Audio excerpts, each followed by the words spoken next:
Так, СТО Салтовское шоссе 66. В 1066 году захватил Англию, он построил мощную крепость в центре Лондона – Великий Тауэр.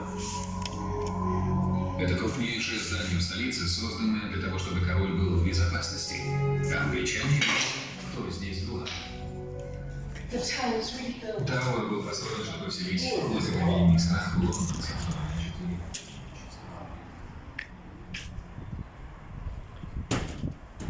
Перекресток Ландау и Салтовского шоссе.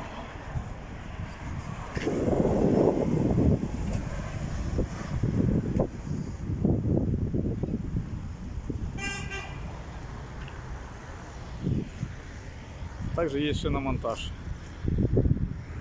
СТО, ГБО, ремонт ходовой, двигателей.